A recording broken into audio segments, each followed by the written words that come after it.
Happy Saturday. Who's enjoying Holy Week? We wish them a happy Passover.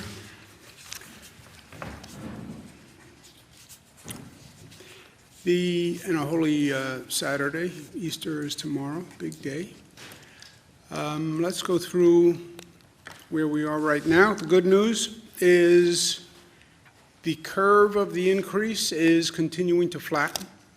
The number of hospitalizations appears to have hit an apex, and the apex appears to be a plateau, which is what many of the models predicted, that it wasn't going to be a straight up and straight down. It was going to be a straight up. You hit the top number, and then you plateau for a period of time, and that looks like what we are doing. The hospitalization rate is down, and that's important. We have more people getting infected still.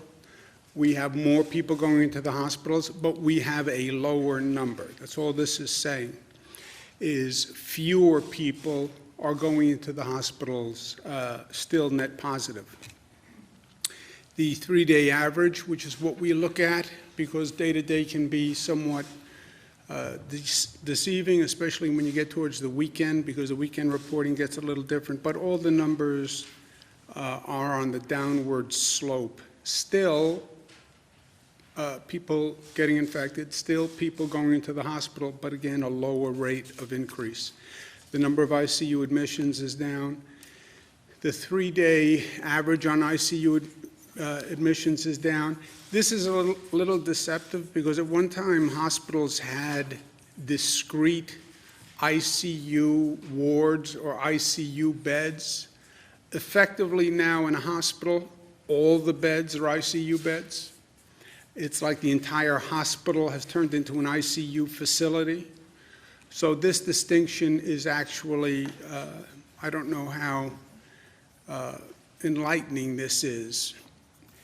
This, however, is still a discrete category, the increase in the number of intubations. And as we've discussed, the intubations are a bad sign from a health diagnostic perspective. And when we talk about the number of deaths, those tend to be people who've been intubated for the longest period of time.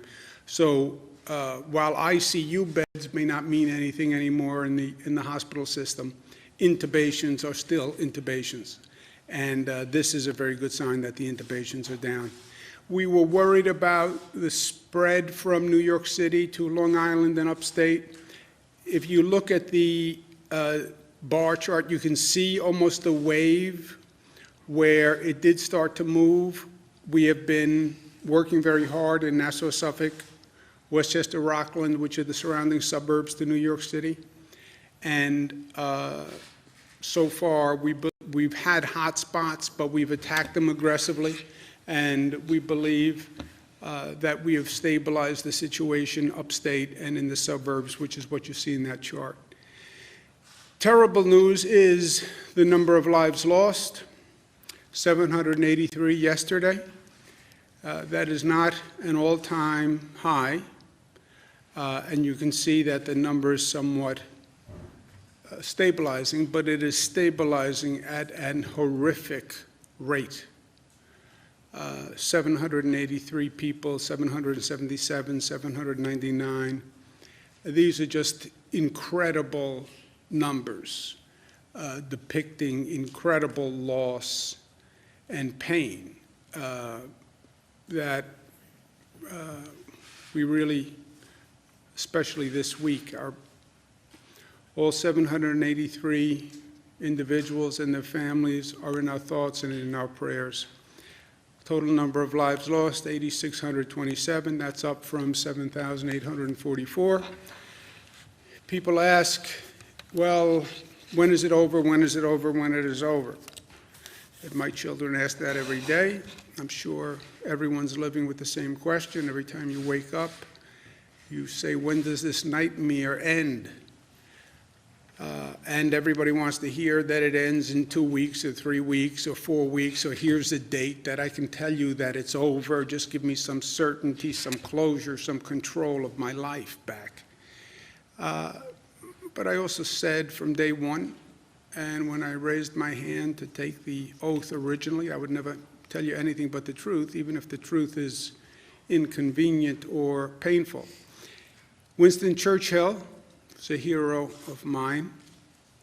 His granddaughter, Edwina Sands, sent me a portrait, a tribute to Winston Churchill, and I thank her for that. But Winston Churchill said, now, this is not the end. It is not even the beginning of the end, but it is perhaps the end of the beginning. It's just a great Churchill quote. You know, it's precise and how he uses language. I think that's a fair statement of where we are now. This is the beginning that we are in. This was a beginning phase. We're all trying to figure it out. We're all trying to adjust. But it's the end of that beginning phase. What do we do now? We stay the course. What we're experiencing is a product of our actions, period. We do something different, you will see a different reaction in those numbers. Everyone wants to turn to the question of when do we reopen? I get it. I think the first caution for me is, as we enter this new phase of reopen, when do we do it? How do we do it? This person's opinion is here, this person's opinion is here. The best thing we have done to date is we have kept politics out of the discussion. Even though this is a hyper-partisan time, even though we're in the middle of a presidential election, even though it's one of the ugliest political periods I can recall, we have kept politics out of this crisis. And I've worked very hard to do that. I've worked very hard to keep myself out of the politics. I have no personal politics, not running for anything. I'm governor of New York, thank you, and that's where I'm going to stay. I've worked very hard with the President of the United States. We've had our political differences in the past, no doubt. But there's also no doubt that I've worked hand in glove with the President here. And he has been responsive to New York and responsive to New York's needs, and he's done it quickly and he's done it efficiently. I've literally had conversations with him in the morning where he turned around a decision by that afternoon. I've been in the federal government. I know what it's like to make a decision. And he has really responded to New York's needs. So keep politics out of it. Focus on government and focus on policy and keep politics out of it. It's very hard, especially at this time. And you start to hear this dialogue on reopening, and you start to hear people with political theories on whether we should reopen faster, whether we should reopen sooner, why are people against reopening, why are people in favor of reopening. That is corrosive and destructive, and if we don't stop it, it will feed on itself. There are no political conspiracies here. All the projection models have basically said the same thing. Everyone has basically said the same thing, which is, first of all, no one has been here before. Second of all, everyone, all the experts, I didn't have an opinion because I'm not an expert, all the experts had higher projection numbers than we actually experienced, and they all said, caveat, government action could flatten the curve, but we don't know what governments will do, and we don't know if people will even listen to what governments will do. But almost all the experts, when you go back and look at it, had the same basic heightened fears. From the New York State projection point of view, Columbia University, highly credible organization, 136,000, New York City only. McKinsey, great organization, 110,000 statewide, 55,000 on a moderate level. Gates, 73,000. Gates funded, IHME, 73,000 statewide.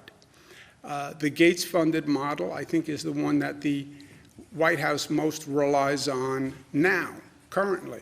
All of those models were projections, they all said, depending on what people do, not even government, what people wind up doing. But it wasn't just these academic private organizations. The White House task force was talking about 1.5 to 2.2 million deaths without mitigation. With mitigation, they were projecting 100 to 240,000 deaths as the best case scenario. This is the White House task force. The actual estimate has now been adjusted down, but they're still at 60,000 deaths that they're projecting. The Peter Navarro White House memo was talking about loss of life, 1 to 2 million souls. 1 to 2 million souls, infecting as many as 100 million Americans. CDC was talking about 160 million to 214 million people infected. The whole population is only 328 million. So the CDC was projecting that more than half the population would be infected. They were talking about 2.4 million to 21 million people being hospitalized. We only have 925,000 beds in the United States of America. How would you hospitalize 2.4 million to 21 million people? And that was the CDC. So there was no political conspiracy theory. There is no political conspiracy theory. It's uncharted waters for all of us. So let's focus on the facts, let's focus on the data, and let's make decisions that way. And also, if someone says, well, CDC was wrong, and the White House task force is wrong, and Peter Navarro is wrong, and Columbia is wrong, and Cornell is wrong, and McKinsey is wrong, and the Gates Fund at IHME, they were all wrong. If I'm representing them, I say it's too soon to tell. It's too soon for Monday quarterbacking because the game isn't even over yet. What do you think we're in? Sixth inning for baseball? You think we're halftime if it's a football game? You don't know yet what the actual issue is going to be. And you don't know yet how this turns out because many decisions have to be made. You have to reopen. You have to decide how to reopen. You have to decide when to reopen. And that is going to be impactful. We don't know if there's going to be a second wave or not.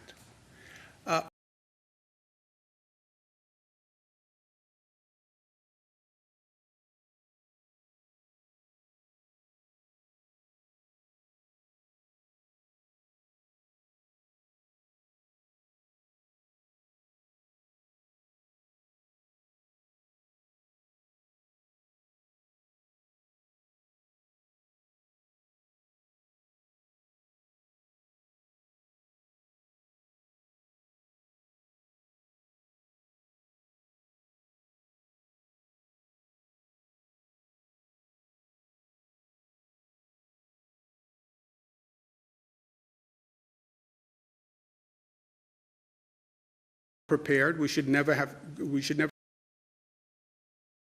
on this preparation drill. The federal stimulus bill is going to be key, and that legislation, in my opinion, has to be better than the past legislation. It has to be less political, less pork barrel, and more targeted to the actual purpose. You want to help the places that were impacted? I'll tell you what the federal legislation should do. It should repeal SALT. You want to help New York, which was the most heavily impacted? And by the way, you think you're going to reopen the economy without the engine of the New York metropolitan area? You're kidding yourself. You want to help New York? You want to help the places that are affected? Then repeal the SALT provision, which was a gratuitous, offensive, illegal, in my opinion, action to begin with, which literally targeted New York and some of these places, Michigan, Detroit, California. Repeal that if you really want to help places that are affected. And to my delegation, they know this issue very well, as does the California delegation, as does the Michigan delegation. That's what you can do if you actually want to stop with the politics and help people. In the meantime, here you're going to have many people who are struggling, many businesses who are struggling. We have government programs, yeah, but trying to access a government program is like trying to break into a bank sometimes, right? It's not that easy. The New York State court system and our chief judge is going to organize lawyers statewide to do pro bono legal assistance to help people with issues they may have housing issues, access to government program issues, et cetera. And many legal issues are going to stem from this in many places where people need help. So lawyers who have time on their hands, who are not working, they're looking for volunteers. And most of all, we have to think before we act. These are all big decisions. Reopening is both a public health question and an economic question, and I'm unwilling to divorce the two. There is no economic answer that does not attend to public health. In my opinion, you can't ask the people of this state or this country to choose between lives lost and dollars gained. No one is going to make that quid pro quo. I understand the need to bring back the economy as quickly as possible. I understand people need to work. I also know we need to save lives, and we have. And one cannot be at the expense of the other. As we look forward, I'm still troubled by what we just went through. If no one sounded the alarm in January and February, how do we know that it's safe to proceed now? There are stories and there is information that says some of these places that reopened too quickly are now seeing a growth in the number of cases. They're seeing a growth in the infection rate again, or they're seeing a second wave. So there's troubling signs on the horizon. And I want to make sure that we know this time that we've learned from the other experiences.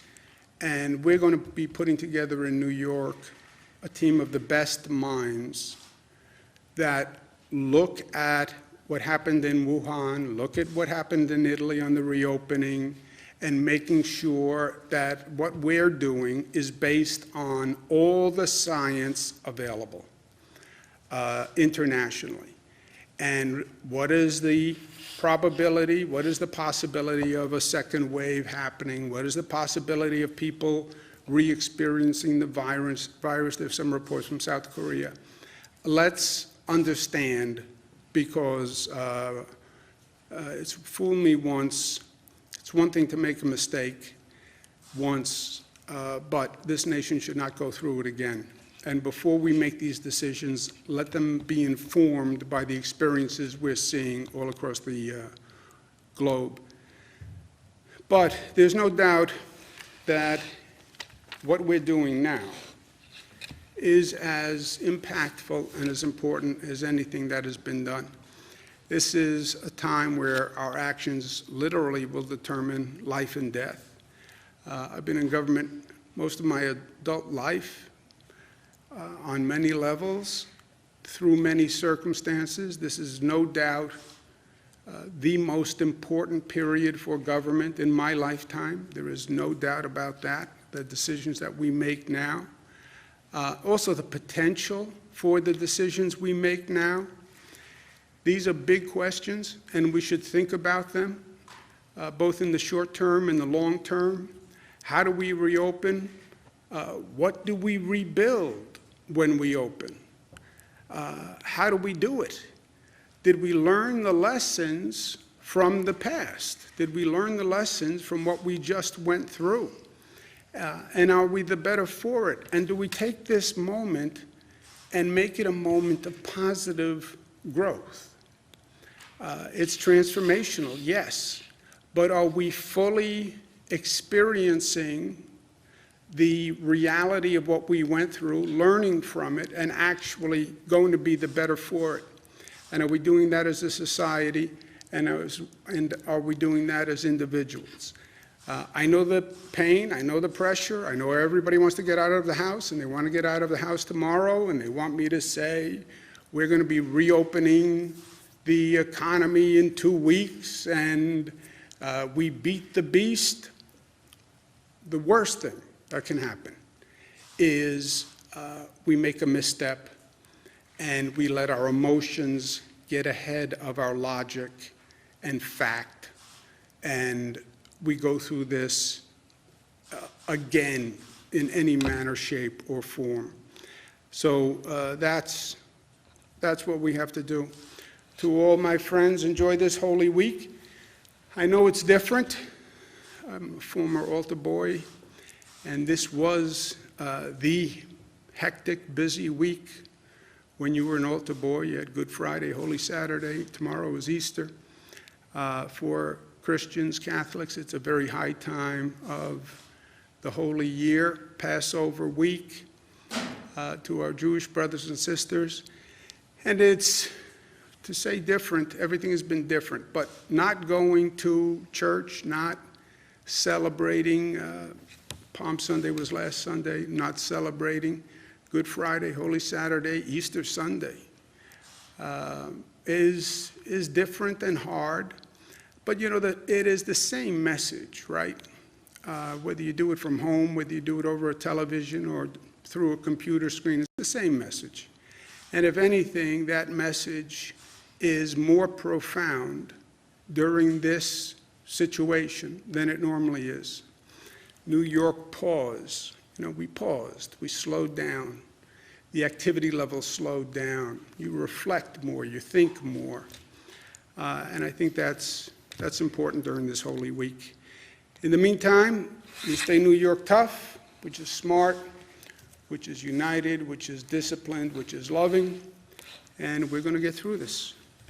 Questions? Governor, Mayor de Blasio canceled school for the rest of the year in New York City today. Can we get a reaction to that? And could that be a precursor of canceling school statewide, do you think? Yeah, I understand the mayor's position, which is he thinks schools should be canceled for the rest of the year. When we made the decision to close the schools, we made it for the entire metropolitan region. Suffolk, Nassau, New York City, Westchester, Rockland.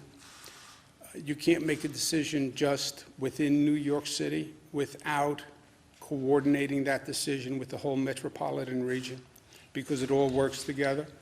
So when we decided to close the schools, I spoke to Nassau, I spoke to Suffolk, spoke to New York City, spoke to Westchester, and we closed all the schools at once.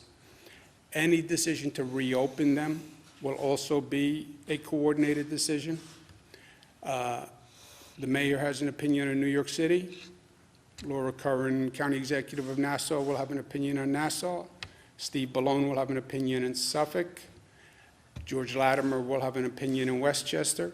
But I want to coordinate all those opinions and reopen them at the same time. I'd also like to ideally coordinate that with Connecticut and New Jersey. So whatever we do all at the same time. So I understand the mayor's position, which is he wants to close them until June. And we may do that, but we're going to do it in a coordinated sense with the other localities. It makes no sense for one locality to take an action that's not coordinated with the others. So is that action invalid? Well, that's his opinion, but he didn't close them and he can't open them. It happened on a metropolitan-wide basis, and we're going to we'll act on a metropolitan basis, coordinated with Nassau, Suffolk, Westchester. And ideally, I'd like to coordinate with New Jersey and Connecticut if we can. The New Jersey and Connecticut coordination is not a legal matter. It's a mutual basis of interest. Legally, I want the metropolitan area coordinated. I don't want Suffolk doing something that Nassau doesn't do, that New York City doesn't do, that Westchester doesn't do. But just to clarify for parents in the New York City metropolitan region who have kids in public schools, should they anticipate them going back to school, or is school off? There has been no decision. That's the mayor's opinion. I value it. I value Laura Curran's opinion, Steve Ballone's opinion, George Latimer's opinion, but the decision will be coordinated among all of them. Could you please speak to any more specifics about the outreach effort from the Or court just system? because, so there has been no decision, Jesse, on the schools. I understand the mayor's position is also businesses will probably open in May. I respect his opinion on opening businesses in May. Again, no decision has been made on whether or not businesses will open.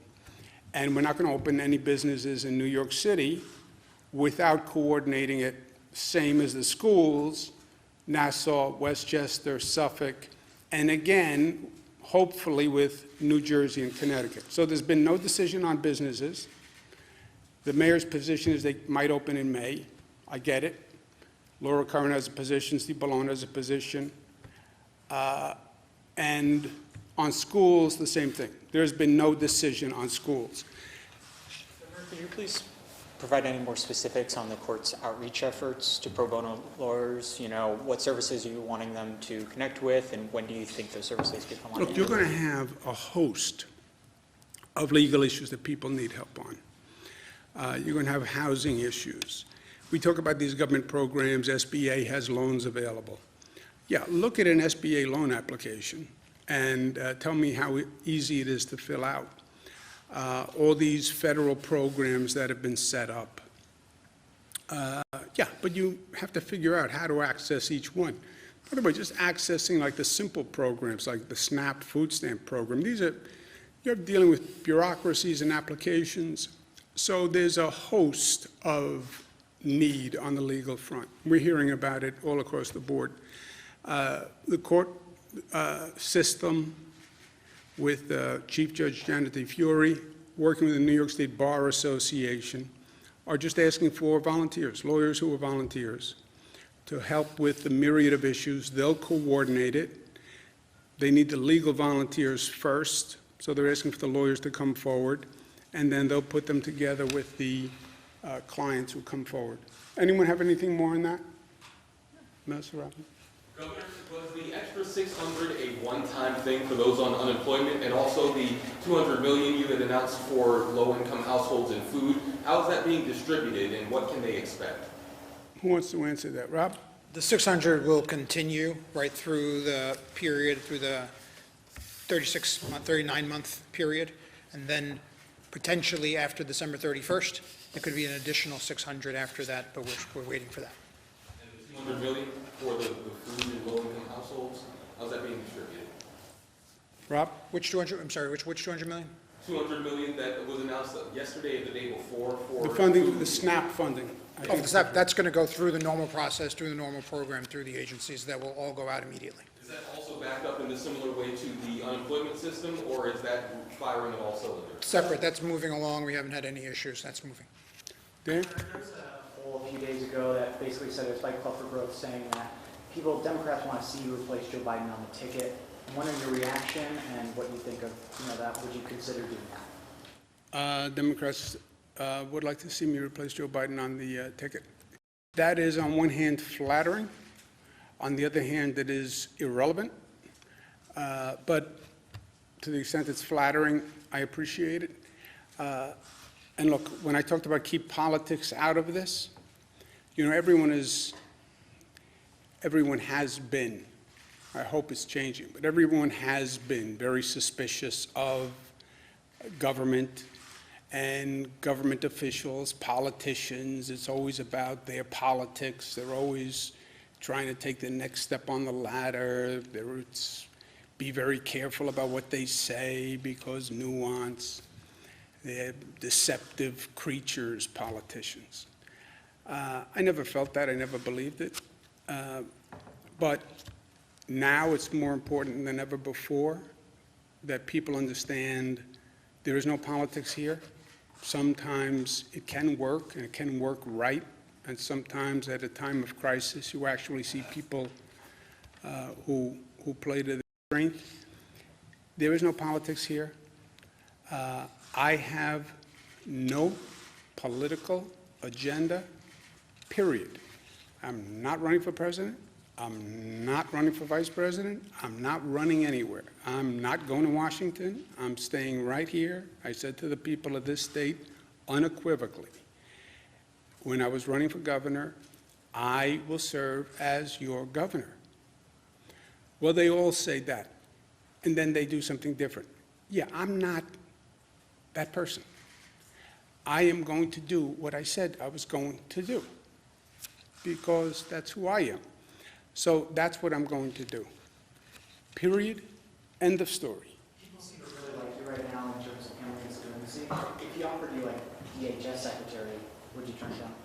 I was a cabinet secretary 20 years ago. Been that, done that, been that, there. No, thank you. I'm going to do what I said I was going to do. I don't know why it's so hard to accept from an elected official. They may actually have meant what they said and actually believe in sticking to it. No president, no vice president, no going to Washington to serve as the cabinet. I said I did it. 8 years with the Clinton administration. I loved it. It was a great experience. I was HUD secretary, Housing and Urban Development secretary, worked all across the country, worked in every state in the United States, loved the experience, but I have probably the most important job to me that I could have, and probably more important than ever before, frankly, given what we just went through. Governor, can we return to your comments about the schools and businesses in Westchester, Suffolk, Nassau counties, as well as New Jersey and Connecticut? Will that also include state businesses and schools? Well, two things. When we closed the schools, we coordinated it, not just in the metropolitan area, we coordinated it statewide. Because different school districts were doing different things, and you can't operate that way at this time in this situation. That's normally designed for local flexibility. A school district makes an individual decision with their calendar. Education is basically a local decision. There's a snow day in Buffalo. Doesn't mean that there's a snow day on Long Island. But this is different. You're asking a society to stay home, well, and close my business. That triggers certain questions. And there's a direct connection between schools and business. And the application does not follow geographic jurisdictional boundaries. So you live in Westchester. How do I tell businesses to close in one area unless I address all the issues in the surrounding areas, right? And the geographic lines between Westchester and New York City don't matter, and the lines between New York State and Connecticut and New Jersey don't matter. The workforce is basically a tri-state workforce. So coordinate school and business, and coordinate geographically, and make the decision based on the facts at the time. I reject any elected official or any expert who says, I can tell you what's going to happen 4 weeks from today. I reject it. I mean, you looked at all the models. So, I mean, I accept it, I hear it, but I'm not prepared to act on it. So I talked to all the county executives. They're all elected by their constituents. They all have an opinion. Some people believe the businesses will open in May, Mayor of New York City. Some people think we should open them in 2 weeks. Some people think we should keep them closed until June. I hear it all. We'll discuss it. We'll coordinate it. But at the end of the day, the decision must be, at a minimum, for the metropolitan area, hopefully statewide, ideally regional, with Connecticut and New Jersey. So that's my goal. Coordinate school and business, minimum metropolitan area, New York City suburbs, hopefully statewide, and it's a little bit of a different situation upstate than downstate, and I hope it stays that way. Ideally, I'd like to do it with Connecticut and New Jersey. So, just to be clear, though, are you saying that it's your legal authority to make the decision on New York City schools, not Bill de Blasio's? It is my legal authority in this situation, yes. That's why when I closed them, we closed them statewide. It was not just New York City that we closed. We closed at that same time the island and the northern suburbs, and then we coordinated all of upstate. Is that right? Yeah, and Jesse, remember when we did the executive order with the 180-day waiver? School districts need a waiver if they're going to have less than 180 days of school. And so we said that we're setting them all at the same time. Everyone's on the same schedule. New York Pause is extended through April 29th. Everyone's on the exact same schedule. And when we extend that, that's when we extend the 180-day waiver. And it has to be coordinated. I don't see how, I understand the debate on when to reopen schools. I understand the debate on when to reopen businesses. I don't understand how you would start businesses in May, but not open schools until June, but keep schools closed until June. I don't get that. I think you have to coordinate the business with the schools, because schools do education. Schools also do daycare effectively for a large percentage of the New York City population. So how can you say to people, I think you're going to go back to work in May, but the schools are going to continue to be closed, so figure out what to do with your children during the day, but you're going to have to go to work in May. How do I go to work, but if my kids are home? I guess the dissonance, though, here of the mayor of New York City saying the schools are going to be closed 2 hours ago, and you saying, no, that's not the case. I think for parents that might be confusing and unsettling. Well, then we just clarified it.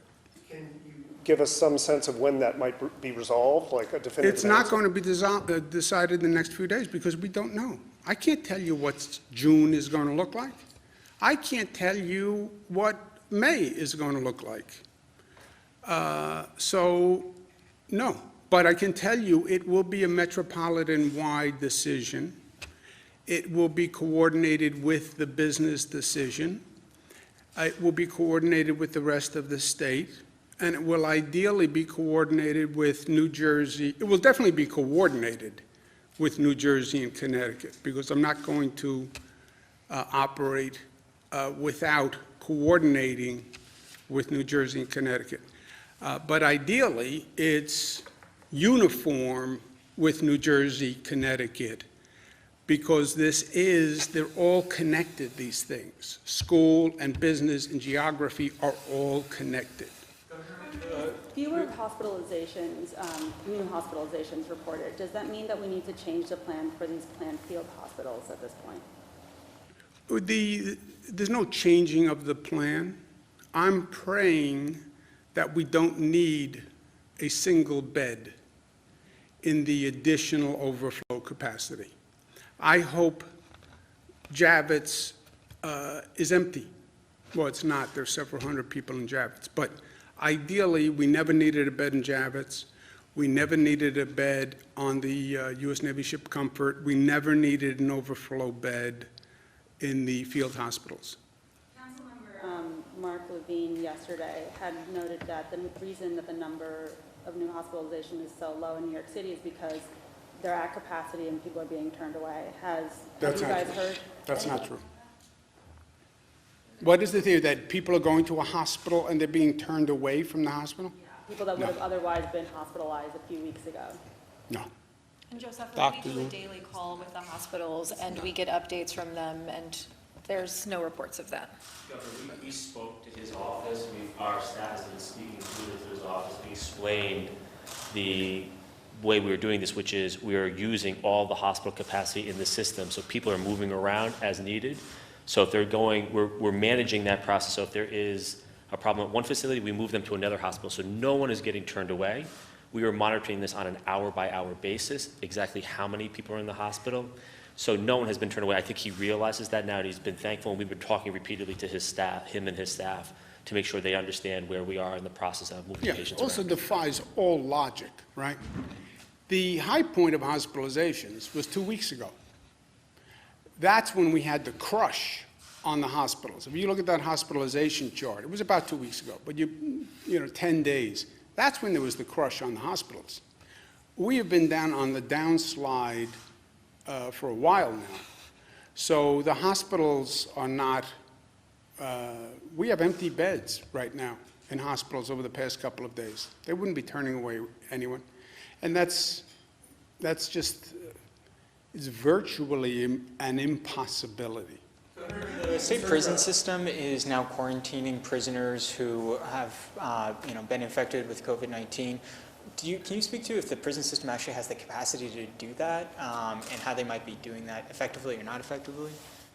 They can quarantine within the facility. You have a prison, but then you have distinct operating wards within a prison. So they have total capacity to quote-unquote quarantine within a prison system. Update on whether or not you're, moving forward with any granting clemencies to anybody or releasing any further state Not prisoners? anything new, no. Thank you. In terms of the parolee releases? Nothing new. So it's still about 240, is that right? It was about 240. I know it was anticipated to grow to about 400, but I don't know that the numbers have reflected that shift yet. I can get you an update on that. I'm just confused, Governor, because 5 minutes from here, 4 hours ago, Albany Med nurses went on the record in a press briefing stating that they don't have the proper PPE and that they're being told to ration and wear their PPE masks up to 20 times. And they say this is contradictory to what the president says, what state officials say, what hospital administrators say. Well, What is the response to that? I'm confused. I only, contrary to what hospital administrators say, we ask every hospital every day, what do you need? We have been getting every hospital what they say they need. If there's a disconnect between the nurses and their hospital administrator, I can't help with that right now. But they should talk to their hospital administrator, because whatever their hospital administrator said they need, we've done. Thank you, guys. Donations of ventilators, have any been